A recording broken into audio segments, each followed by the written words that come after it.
দিনী ভাইরা এক ভাই জানতে চেয়েছে যে এবারের হাজ্জে জন্ম নেওয়া প্রথম শিশুর নাম মোহাম্মদ, ইমাম মাহাদির সাথে কি কোনো মিল রয়েছে?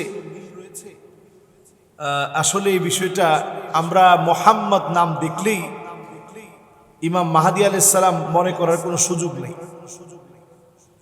ইমাম মাহাদি আলাইহিস সালাম এমন হবেন, নবী আলাইহিস সালাতু ওয়াস সালাম পুরোপুরি হাদিসের মধ্যে বলেছেন, ওয়া হুয়া মিন নাসাবি, আমার বংশ থেকে তিনি আসবে।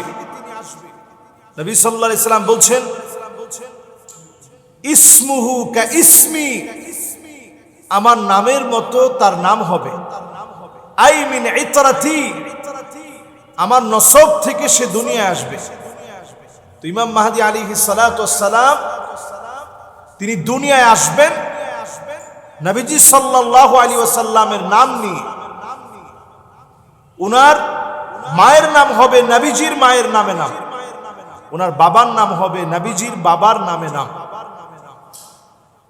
নবীজি সাল্লাল্লাহু আলাইহি সাল্লামের বড় আদরের ফাতেমা রাদিয়াল্লাহু তাআলা আনহার বংশ থেকে তিনি আসবেন।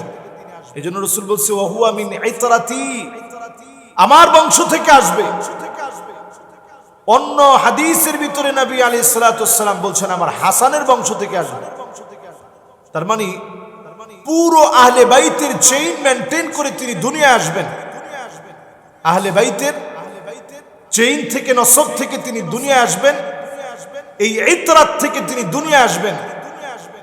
শিয়াদের মতামত হচ্ছে তিনি আসবেন হুসাইন রাদিয়াল্লাহু তাআলা আনহুর বংশ থেকে। আহলে সুন্নাহ ওয়াল জামাতের আকীদা হচ্ছে তিনি আসবেন হাসান রাদিয়াল্লাহু তাআলা আনহুর বংশ থেকে।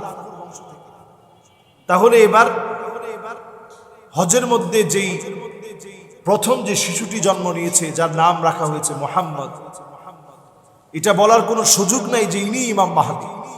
তবে হ্যাঁ, আমরা এই কথা বলতে পারি যে শিশু বাচ্চা জন্ম নিয়েছে তার জন্য দোয়া করতে পারি। আমরা বলতে পারি যে আল্লাহ রাব্বুল আলামিন এই শিশুকে কল্যাণ দান করবে, এমন একটা বরকতের সময়ে সে জন্মগ্রহণ করেছে এবং মুবারক বরকতের জায়গায় সে জন্মগ্রহণ করেছে। আল্লাহ রাব্বুল আলামিন তাকে বরকত দিবেন, বরকতে পরিপূর্ণ করবেন, এই দোয়া আমরা করতে পারি। এরপরে আসুন, ইমাম মাহদি আলাইহিস সালাতু ওয়াস সালাম ঠিক কোথায় জন্মগ্রহণ করবেন? ইয়াসিন কথা কইছ না, কথা কইছ না, আরে বেটা কথা কইছ না, কত দূরে গিয়ে কো। ইমাম মাহদি আলাইহিস সালাতু ওয়াস সালাম কাদিয়া নামক জায়গায় জন্মগ্রহণ করবেন। যদিও সনদটা অত্যন্ত দুর্বল, ইমাম মাহদি আলাইহিস সালাতু ওয়াস সালাম কাদিয়া নামক জায়গায় জন্মগ্রহণ করবেন। সনদটা দুর্বল, দুর্বল হওয়ার পরেও যদি এখানে আমি বলি যে যদি কেউ মনে করে পবিত্র মক্কাতুল মুকাররমায় জন্মগ্রহণ করবে অথবা এর আশেপাশে জন্মগ্রহণ করবে, এই বিষয়টি সঠিক নয়। ওনার আত্মপ্রকাশ ঘটবে মদিনা থেকে, তিনি চলে আসবেন পালিয়ে মক্কাতুল মুকাররমায় ওনার আত্মপ্রকাশ ঘটবে। কোন জায়গায়? ঠিক হাজরে আসওয়াদ আর মাকামে ইব্রাহিমের মাঝামাঝিতে তিনি দাঁড়িয়ে থাকবেন। পাগড়ি পরিহিত অবস্থায় যখন দাঁড়িয়ে থাকবেন, লোকেরা দেখেই বুঝবে ইনি ইমাম মাহদি আলাইহিস সালাতু ওয়াস সালাম। লোকেরা বলবে, আপনি তো ইমাম মাহদি, আমাদেরকে বায়াত দেন। ইমাম মাহদি আলাইহিস সালাতু ওয়াস সালাম তিনি তৎক্ষণাৎ বায়াত দিবেন না।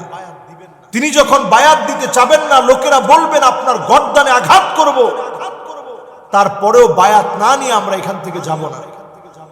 এরপর ইমাম মাহদি আলাইহিস সালাতু ওয়াস সালাম তিনি যখন বায়াত দিবেন, বায়াত দেওয়ার পরে মানুষগুলো সুপথের দিকে আসবে, হেদায়েতের স্বাদ আরো বেশি পাবে। দেখুন, উনার নাম হবে মুহাম্মদ বিন আব্দুল্লাহ, কিন্তু মুহাম্মদ বিন আব্দুল্লাহ হওয়ার পরেও উনাকে ইমাম মাহদি কেন বলা হয়? ইমাম মানে লিডার, মাহদি মানে সুপথ প্রাপ্ত। যিনি পদ পেয়েছেন, সুপদ প্রাপ্ত হয়েছেন, এটা ওনার উপাধি। যেমন আমাদেরকে অনেকে অনেক রকম উপাধি দিয়ে থাকেন আপনাদের ইচ্ছা অনুযায়ী। তো এই উপাধি ইমাম মাহাদি আলাইহিস সালাতু ওয়াস সালামের উপাধি হচ্ছে ইমাম মাহাদি। উনার মূল নাম হচ্ছে মুহাম্মদ বিন আব্দুল্লাহ। উনার স্পেশাল একটা পাওয়ার হচ্ছে শত্রুপক্ষ উনাকে কোনো আক্রমণ করতে পারবে না। যে উনাকে আক্রমণ করবে মাটি উনাকে গিলে খেয়ে ফেলবে, ওই জালেমকে মাটি গিলে খেয়ে ফেলবে, মাটি তাকে আক্রমণাত্মক হয়ে গিলে খেয়ে ফেলবে, মাটির মধ্যে মিশিয়ে দিবে, জালেমের চিহ্ন নিশ্চিহ্ন হয়ে যাবে।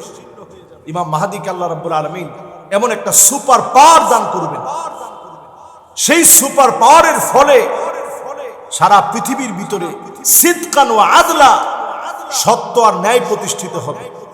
ইমাম মাহাদি আলাইহিস সালাতু ওয়াস সালামের 6 বছর পরে পৃথিবীতে দাজ্জালের আগমন ঘটবে। অথচ আজকে তারা সকল বিষয় প্রস্তুত করে ফেলেছে, আর আমরা নতুন নতুন কোন একটা ইস্যু হলে, কারো নাম মোহাম্মদ হলে, অথবা অনেক সময় দেখা গিয়েছে এই পর্যন্ত শত শত ইমাম মাহাদির দাবিদার বের হয়েছে যে আমি ইমাম মাহাদি। আমাদের বাংলাদেশে পর্যন্ত অনেক ইমাম মাহাদির দাবিদার বের হয়েছে।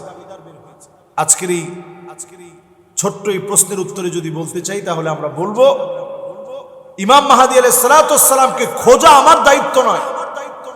উনি যখন প্রকাশিত হবে, সত্যনের পথে যারা এতদিন ধরে চলছে তারা অবলীলায় উনার জন্য পাগল পরা হয়ে যাবে।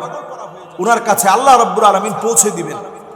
আপনি দেখবেন হকের তালাশ যারা করে, সে যে প্রান্তে যেখানে থাকুক না কেন, অনেক ভণ্ডদের সঙ্গে সে মিশেছিল, কিন্তু হকের তালাশ তার ভিতরে ছিল। আল্লাহ তাআলা ঠিকই তাকে দিনের দিকে নিয়ে আসছেন। এই জন্য ইমাম মাহাদি আলাইহিস সালাতু ওয়াস সালাম 40 বছর বয়সে তিনি আত্মপ্রকাশ করবেন। এখন এই বাচ্চাকে কোনোভাবেই ইমাম মাহাদি বলার সুযোগ নেই। ইমাম মাহাদিকে আল্লাহ রাব্বুল আলামিন আখিরুজ জামানে ছোট আলামতের একেবারে শেষ হিসেবে আল্লাহ তাআলা প্রেরণ করবেন। উনি কিন্তু বড় আলামত না, ছোট আলামতের শেষ। ছোট ছোট সব আলামতগুলো আমরা প্রায় দেখতে পাচ্ছি। শেষ আলামত ইমাম মাহাদি আলাইহিস সালাতু ওয়াস সালামের আত্মপ্রকাশের মধ্য দিয়ে হবে। এর আগেই আল্লাহ রাব্বুল আলামিন আমাদের মুসলিম উম্মাহকে এক হওয়ার, নেক হওয়ার তৌফিক দান করুক। আল্লাহ রাব্বুল আলামিন আমাদেরকে ঐক্যবদ্ধ হয়ে দ্বীনের কাজ করার তৌফিক দান করুক। আসসালামু আলাইকুম ওয়া রাহমাতুল্লাহি ওয়া বারাকাতুহু।